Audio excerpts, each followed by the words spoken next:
Hello, everybody. My name is Joey or Joseph Sullivan, and I am doing my leadership interview based on my cousin slash roommate. His name is going to be Nick Kandari. I chose to select my cousin Nick as the person I would like to interview because he has always shown such great leadership, especially in our relationship and every scenario that I've ever seen him in. So again, this is not only in our personal lives, but in his professional life as well. He's been a welder for over 5 years now, and he's just been promoted to a leadership teaching role at a welding school for beginner welders.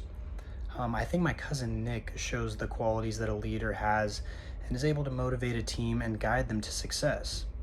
He was able to achieve this role only through recommendations from previous employers. We spoke a little about him getting hired into his new role, and from that, I knew that he was a perfect interview candidate. Throughout this entire interview process, what I wanted to discover from him was essentially what qualities he has that help him be an effective leader. I really wanted to dive into the tips and tricks that he uses and helps him navigate the work environment and other unique experiences that helped him become a good leader. So the first question that I was able to ask him is, what was your first experience with a good boss? He proceeded to tell me that his first experience with a good boss was on his first construction site job where he was learning how to weld.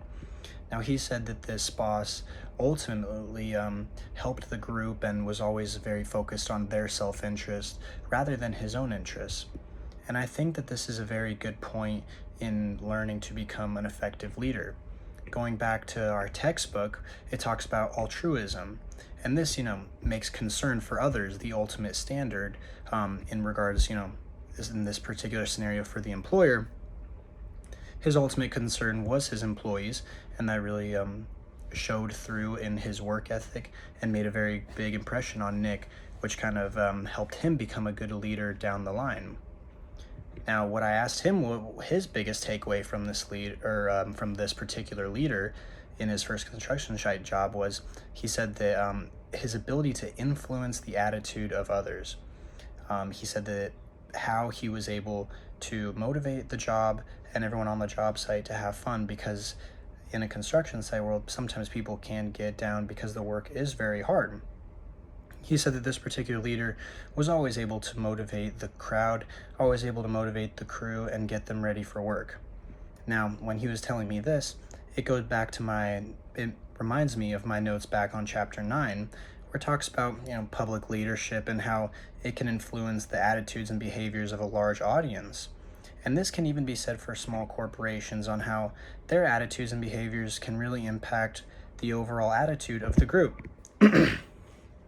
Now, I proceeded the interview forward with asking him what experience or what was his first experience with a bad boss or a bad leader.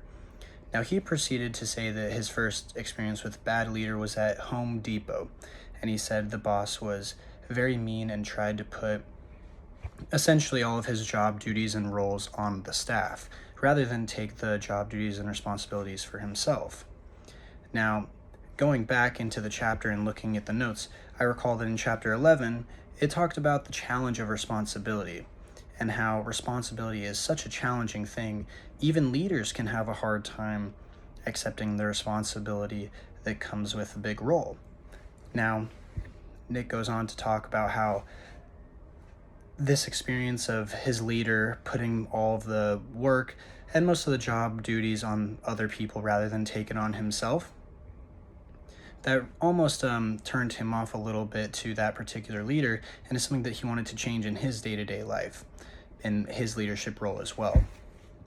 Going forward, I asked him about, would you recommend, a boss or management or a leader to this position?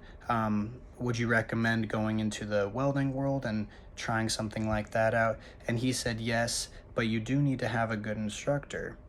And he said that this all comes from drive and wanting to be better every day. So the ability to lead a team stems from being a good leader, motivating your followers, having a good relationship with your followers, knowing that responsibility is very challenging and is something that you always need to do. And that was the main takeaways from my interview with Nick DeWelder.